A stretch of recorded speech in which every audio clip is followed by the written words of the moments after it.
A aldeia de Longbourn distava apenas 1 milha de Merrington. Essa distância convinha perfeitamente às moças que gostavam muito de passear nesta última localidade 3 ou 4 vezes por semana para visitar a tia e a loja de uma modista que ficava situada no caminho. As mais jovens da família, Catherine e Lydia, eram as que mais frequentemente faziam aquele trajeto. Tinham menos coisas que as preocupassem e, quando nada mais interessante se oferecia, necessitavam de uma caminhada até Merrington a fim de preencher as horas da manhã e fornecer assunto para as conversações da noite. E por mais insuficientes que fossem as novidades que encontrassem pelo caminho, conseguiam sempre extrair algumas da sua tia. Presentemente, aliás, elas se encontravam bem supridas, quer de notícias, quer de felicidade, graças à chegada recente de um regimento da milícia. O regimento deveria permanecer em Merrington durante todo o inverno, e lá estava a sede do comando. As visitas das meninas, a Phillips, eram agora bem divertidas. Cada dia acrescentava novas informações ao que já sabiam acerca dos nomes dos oficiais e das suas relações. E finalmente elas começavam a travar conhecimento com os próprios oficiais. Phillips os visitou a todos e isto abriu para suas sobrinhas as portas de uma felicidade até então desconhecida. Não falavam de outro assunto, e a grande fortuna de Bingley, tema que invariavelmente despertava uma grande animação no meio das moças, era indiferente aos olhos de Catherine e de Lydia, perto dos assuntos que se referissem ao regimento. Depois de ouvir certa manhã as suas efusivas discussões sobre isso, Bennet observou friamente: pelo que eu deduzo das suas conversas, vocês devem ser duas das moças mais tolas do país. Já o suspeitava, mas agora estou convencido. Catherine ficou embaraçada e não deu resposta, mas Lydia, com perfeita indiferença, continuou a exprimir a admiração que sentia pelo Capitão Carter e a esperança que tinha de vê-lo ainda naquele dia, pois ele devia partir para Londres na manhã seguinte. Espanta-me, meu caro, disse Bennet, a facilidade com que você diz que as suas próprias filhas são tolas. Se eu quisesse menoscabar os filhos de alguma pessoa, não escolheria de certo os meus. Se minhas filhas são tolas, espero nunca me iludir a este respeito. Sim, mas acontece que todas são muito inteligentes. Este é o único ponto, e disto eu me gabo, sobre o qual não estamos de acordo. Eu tinha tido esperança de que os nossos sentimentos coincidissem em tudo, porém sou obrigado a diferir de você nesse ponto. Acho que as nossas duas filhas mais moças são excepcionalmente tolas. Meu caro Bennet, você não deve esperar que as meninas tenham o mesmo juízo que o pai e a mãe. Quando elas atingirem a nossa idade, eu lhe asseguro que não pensarão mais em oficiais. Lembro-me do tempo em que eu gostava também de uma túnica vermelha, e aliás, no fundo do coração, ainda gosto. E se algum jovem coronel com 5 ou 6 mil libras por ano pedir uma das minhas filhas, eu não lhe a recusarei. Achei o coronel Foster muito distinto no seu uniforme no dia em que estive na casa de William. Não é? Deixou? Deixou? Gritou Lydia. Minha tia contou que o coronel Foster e o capitão Carter não estão mais indo tão frequentemente em casa de Watson, como o faziam logo depois que chegaram. Minha tia, minha tia os vê agora frequentemente na livraria do Clark. A entrada de um criado que trazia um bilhete para Miss Jane impediu que Bennet respondesse. O bilhete vinha de Netherfield, e o criado esperava uma resposta. Os olhos de Bennet brilhavam de prazer, e ela perguntava repetidamente enquanto sua filha lia: Bem, Jane, de quem é o bilhete? De que se trata? Que é que diz o bilhete? Vamos, Jane, leia depressa e nos conte. Depressa, meu bem. É de Bingley, respondeu Jane. Em seguida leu a missiva em voz alta. Minha cara amiga, se você não tiver pena de nós e não vier jantar comigo e com Luísa hoje à noite, correremos o risco de nos odiarmos pelo resto da vida, pois duas mulheres não podem passar um dia inteiro em tete-a-tete sem brigar. Venha assim que tiver recebido o presente bilhete. Meu irmão e os outros senhores vão jantar com os oficiais. Sua amiga de sempre, Caroline Bingley. Oh, Caroline! Com os oficiais? Gritou Lídia. Por que será que a minha tia não nos disse isto? Vão jantar fora, disse Bennet. Isto é realmente uma pena. Posso usar a carruagem? Perguntou Jane. Não, meu bem, é melhor você ir a cavalo, pois parece que vai chover e neste caso você terá que pernoitar. Cara, o cara já pensa, ó, lá na frente. Você terá que pernoitar lá. Seria um bom plano, disse Elizabeth, se a senhora tivesse a certeza de que eles não se ofereceriam para acompanhá-la de volta. Ah, mas os cavalheiros terão que usar a carruagem de Bingley para ir até Merrington, e os Hurts não possuem cavalo para a sua. Eu preferia ir de carro. Mas, meu bem, seu pai não pode dispensar os cavalos. Eles são necessários para o serviço da fazenda, não são, Bennet? Eles são precisos para a fazenda muito mais vezes do que consigo obtê-los.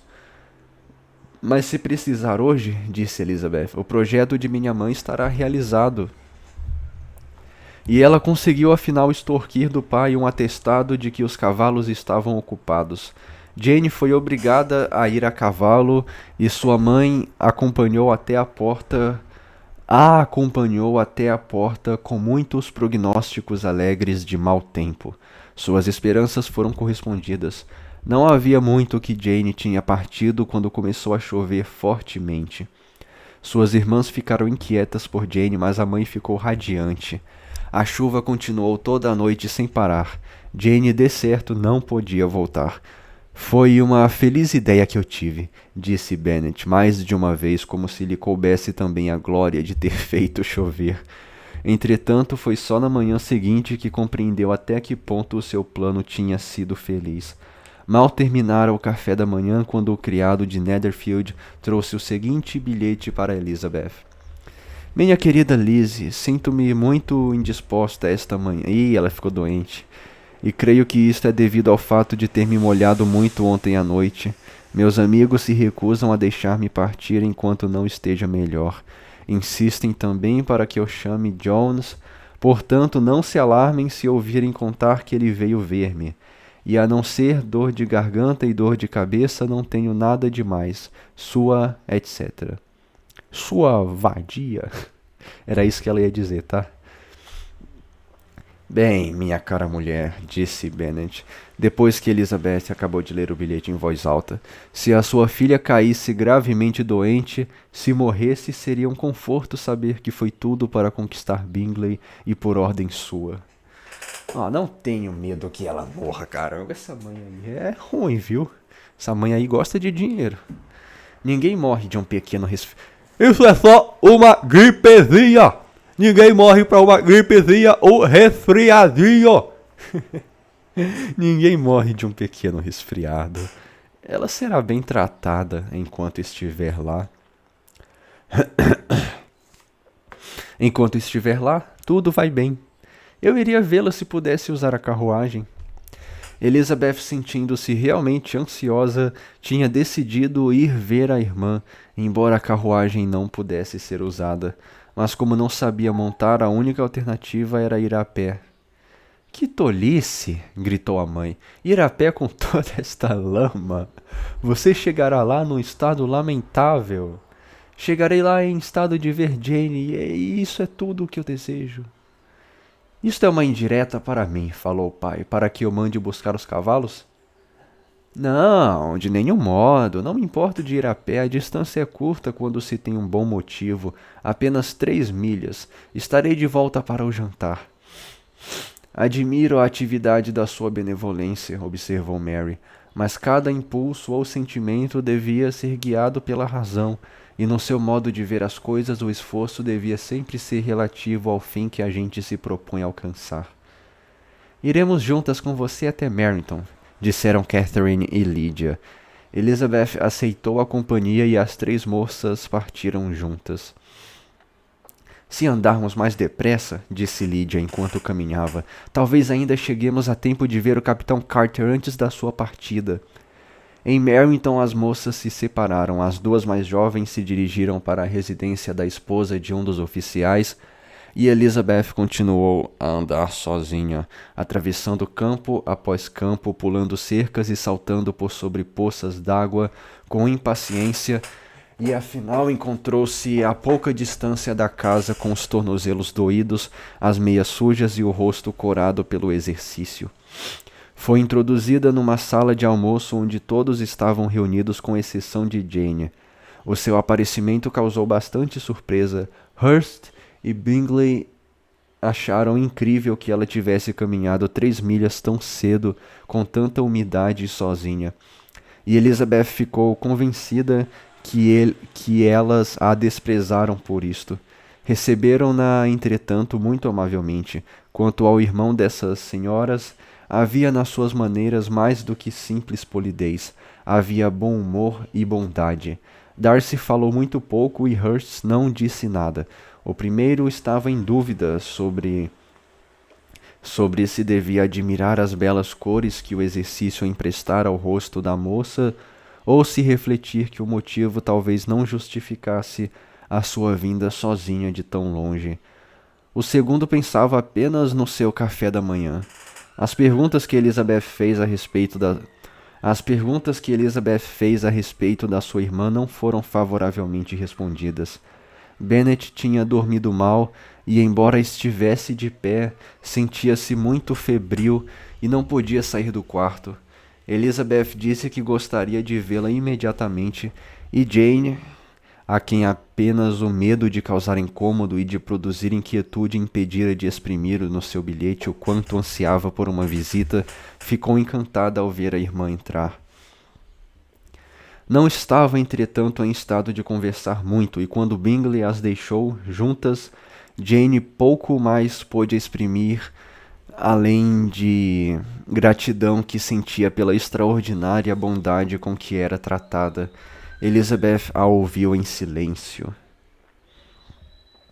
Depois que o café da manhã estava terminado, as irmãs de Bingley entraram no quarto e Elizabeth começou a simpatizar com elas, quando viu com quanta afeição e solicitude tratava. Jane! O farmacêutico veio e, tendo examinado a paciente, disse, como era de supor, que ela tinha apanhado um violento resfriado e que necessitava de tratamento. Aconselhou que voltasse para a cama e prometeu que lhe enviaria remédios. O conselho foi seguido, pois os sintomas da febre se agravaram, bem como a dor de cabeça.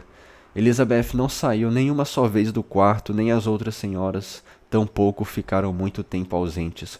Como os cavalheiros estivessem fora, não tinham de fato outra coisa a fazer.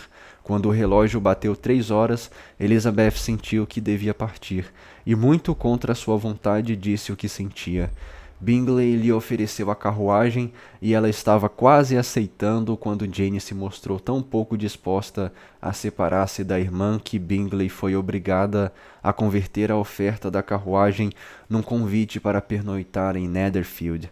Elizabeth consentiu com gratidão e um criado foi mandado a Longbourn a fim de prevenir a família e trazer de volta um sortimento de roupas.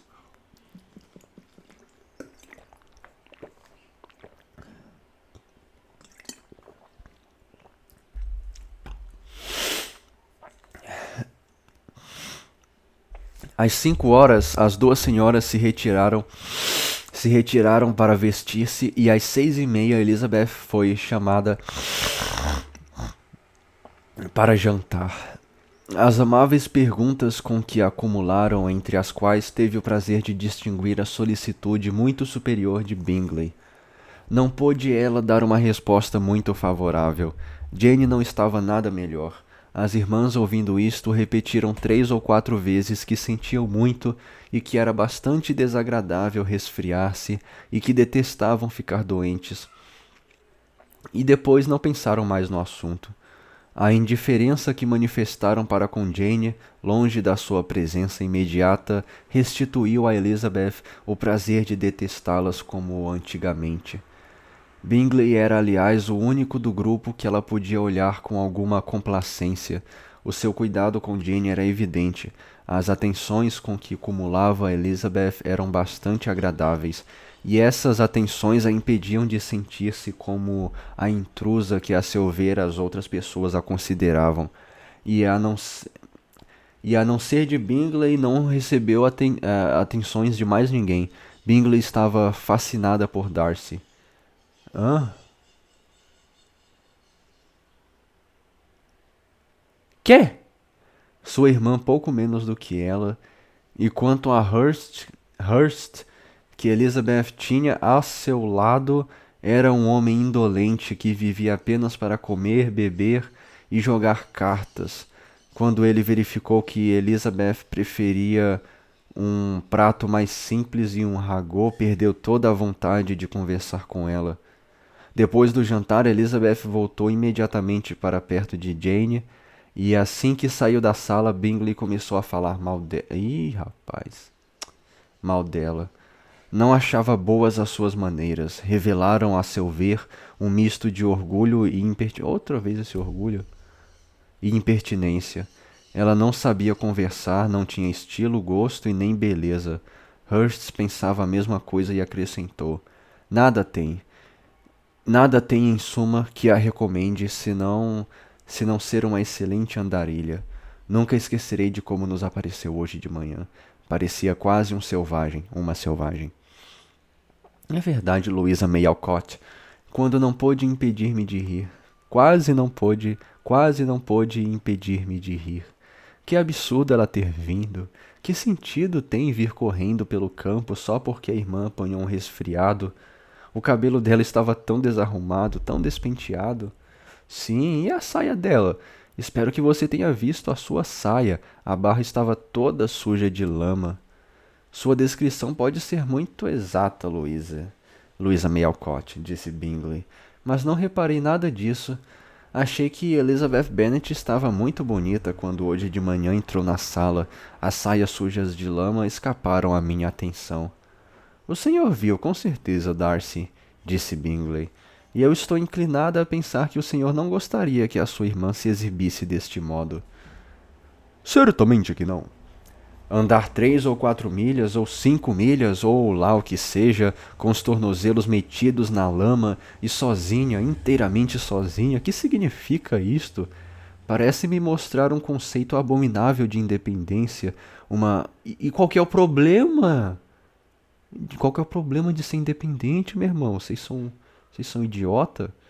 Uma indiferença toda campestre da mais elementar decência. Mostra a afeição que ela tem pela irmã, disse Bingley.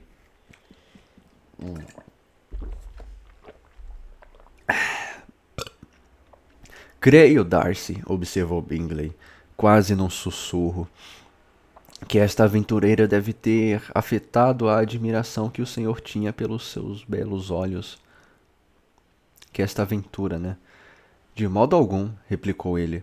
Achei que o exercício os tornaram ainda mais brilhantes. Depois de uma curta pausa, Hurst começou a falar. Eu gosto imensamente de Jane Bennet. Ela é realmente uma ótima menina. Desejaria de todo o coração que ela se casasse. Mas com o pai daqueles, com uma mãe daquelas e com relações tão baixas, creio que não tem nenhuma probabilidade de se casar. Creio que ouvi dizer que o tio é advogado em Meryton. Sim, e o outro tio dela mora perto de Cheapside. Isto é definitivo, acrescentou a irmã, e ambas riram cordialmente. Se elas tivessem tantos tios que bastassem para encher todo o Cheapside, exclamou Bingley, isto não as tornaria nem um pingo menos agradáveis. mas é lógico que deve diminuir muito as probabilidades de se casarem com homens de importância social, replicou Bingley. Replicou Darcy, né? Bingley não, Darcy. A esta declaração Bingley nada respondeu, mas suas irmãs concordaram com entusiasmo e durante algum tempo caçoaram das relações vulgares da sua cara amiga. Como com uma ternura renovada, entretanto, voltaram para o quarto assim que saíram da sala de jantar e fizeram companhia a Jane até que foram chamadas para o café. Jane ainda estava muito fraca e Elizabeth não podia sair nem um momento do seu lado. Finalmente, tarde ao anoitecer, quando viu que a irmã dormia, Elizabeth achou que devia descer para se distrair um pouco. Ao entrar no salão, encontrou o grupo todo jogando LOL! Eles jogam LOL! Meu Deus! Nossa, será que ela vai jogar de Lee Sin, Kai'San, Gragas, Vi, hã? Volibear e Miss Fortune, Jinx, e foi imediatamente convidada a tomar parte no jogo, mas desconfiando de que eles estavam jogando muito alto. Mano, o jogador de LoL realmente fica xingando todo mundo altão. Recusou e, dando como desculpa o estado da sua irmã, disse que se distrairia com um livro durante os poucos instantes que passasse ali embaixo. Isso mesmo, não jogue LoL, não jogue LoL, Elizabeth. Elizabeth! Hurst olhou para ela com grande espanto. Prefere ler a jogar cartas? Ah, então não é LoL não. É TFT, cara. Então todo mundo jogando TFT então. Eu entendi. Bom, então tinha que dizer antes, né? Disse ele. Está estranho. Elizabeth Bennet, disse Bingley, despreza os jogos de cartas, lê muito e não encontra prazer noutra coisa. Não mereço nem o elogio nem a censura, exclamou Elizabeth. Não sou uma grande leitora e encontro prazer em muitas outras coisas.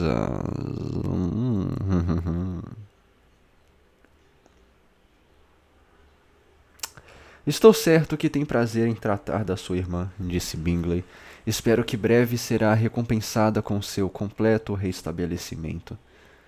Elizabeth agradeceu de coração e em seguida dirigiu-se para a mesa sobre a qual havia alguns livros.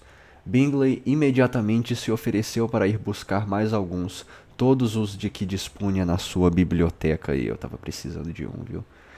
Desejaria para seu benefício e meu próprio crédito que a coleção fosse maior, mas sou um sujeito preguiçoso e, embora não possua muitos livros, ainda não os li todos.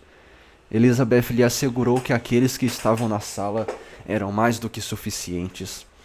Causa-me espanto, disse Bingley, ter meu pai nos deixado uma tão pequena coleção de livros. Que magnífica biblioteca o senhor tem em Pemberley, Darcy. Não é de estranhar, replicou ele. É o trabalho de muitas gerações.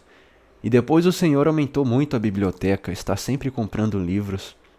Não compreendo o pouco caso com que se tratam as bibliotecas de família hoje em dia. Estou certa que o senhor não se esquece de nada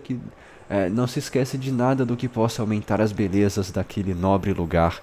Charles, quando você construir a sua casa, desejaria que fosse tão aprazível quanto Pemberley? Eu também desejo. Aconselho a comprar uma propriedade naquelas redondezas e tomar Pemberley como uma espécie de modelo. Não há condado mais aprazível na Inglaterra do que o de Derbyshire. De todo o coração, comprarei o próprio Pemberley se Darcy quiser vendê-lo. Estou falando de possibilidades, Charles. Palavra de honra, Caroline. Acho que é mais possível comprar Pemberley do que imitá-lo. Elizabeth estava tão interessada no que estavam dizendo que não podia prestar muita atenção ao livro, e daí a pouco, largando-o, aproximou-se da mesa de jogo, colocando-se entre Bingley e sua irmã mais velha, a fim de observar o jogo. Darcy cresceu muito desde a primavera? Perguntou Bingley. Ela vai ficar da minha altura? Penso que sim. Está agora da altura de Elizabeth Bennet, ou talvez um pouco mais alta. Queria muito tornar a vê-la. Nunca encontrei uma pessoa tão encantadora. Que modos, que delicadeza. E como é prendada para a sua idade. Ela toca piano divinamente. Esse aqui é o livro que eu mais estou tendo vontade de dropar até o momento. Meu Deus do céu. Esse negócio de mister. Coisa mais chata. Todas as moças são prendadas, meu caro Charles. O que quer você dizer com isso?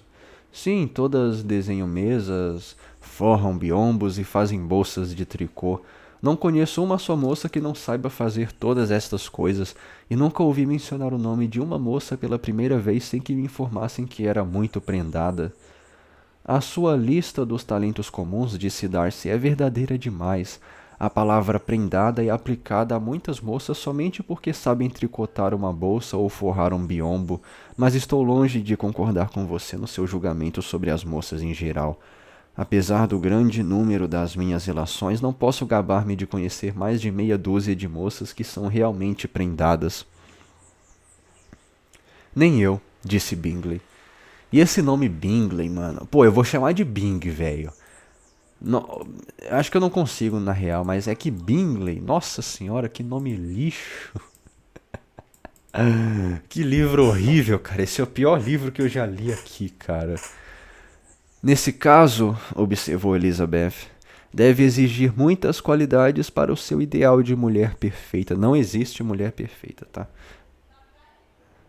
É isso. Ah, certamente que sim, exclamou a sua fiel aliada. Nenhuma mulher pode ser realmente considerada completa se não se elevar muito acima da média. Isso aqui também não existe. Uma mulher deve conhecer bem a música, deve saber cantar, desenhar, dançar e falar as línguas modernas a fim de merecer esse qualificativo. E além disso, para não merecer senão pela metade, é preciso que possua um certo quê em sua maneira de andar, o tom da voz e no modo de exprimir-se. Credo, que pessoa exigente. Ui, e você tem o que para oferecer, hein, gostosão? Sim, deve possuir tudo isso, acrescentou Darcy. E acrescentar ainda alguma coisa mais substancial. Substancial, ó. O desenvolvimento do seu espírito pela leitura intensa. Esse cara aí tá muito atacante, cara. Já não me espanto de que conheça apenas 6 mulheres completas. Espanto-me é de que conheça alguma. Julga com tanta severidade o seu sexo que duvida da possibilidade de tudo isto? Eu nunca vi uma tal mulher. Nunca vi tanta capacidade de aplicação, gosto e elegância reunidas numa só pessoa. Hurst e Bing protestaram. Ó, Bing, eu consegui já, a primeira vez, hein? Protestaram juntas contra a injustiça contida naquela dúvida. E ambas declararam que conheciam muitas mulheres que correspondiam àquela. A minha prima ali, ó. A Júlia Sampaio ali, ó, tem tudo isso. Declararam que conheciam muitas mulheres que correspondiam àquelas exigências. Nesse momento, Hurst chamou-as à ordem, queixando-se amargamente da pouca atenção com que jogavam. A conversa cessou de súbito e Elizabeth logo depois voltou para o quarto. Eliza Bennet, disse Bing, assim que a porta se fechou. É uma dessas moças que procuram se fazer aos olhos das pessoas do outro sexo falando mal do seu próprio. E muitos homens se deixam enganar por isto. Mas, na minha opinião, é uma estratagema muito baixa. Sem dúvida, replicou Darcy, a quem principalmente se dirigia a observação. Existe baixeza em todos os estratagemas que as senhoras às vezes condescendem em empregar para cativar. Tudo o que tem afinidade com a astúcia é desprezível. Bing não se sentiu inteiramente satisfeita com esta resposta, que não a encorajava a prosseguir no assunto. Elizabeth tornou a entrar para avisar que a irmã estava pior e que não podia deixá-la. Bing insistiu que Jones fosse chamado imediatamente. Suas irmãs, convencidas de que os recursos médicos da aldeia não eram suficientes para o caso, recomendaram que se enviasse um expresso para a cidade, chamando um dos médicos mais eminentes de Londres. Elizabeth recusou, mostrando-se, no entanto, disposta a aceitar a sugestão de Bing. Ficou decidido que Jones seria chamado no dia seguinte de manhã cedo, mas Bennet não amanhecesse francamente melhor. Bing mostrou-se muito inquieto. Suas irmãs declararam que estavam inconsoláveis. Consolaram, entretanto, a sua tristeza cantando duetos depois da ceia, enquanto Bing tranquilizava as suas inquietudes, dando ordens à sua caseira para que todas as atenções possíveis fossem dispensadas à moça doente e à sua irmã. Elizabeth passou a maior parte da noite no quarto da irmã e de manhã teve o prazer de poder, enfim, mandar respostas mais tranquilizadoras aos recados que recebera muito cedo de Bingley, por intermédio de uma criada, e algum tempo depois pelas elegantes damas de companhia das irmãs do dono da casa.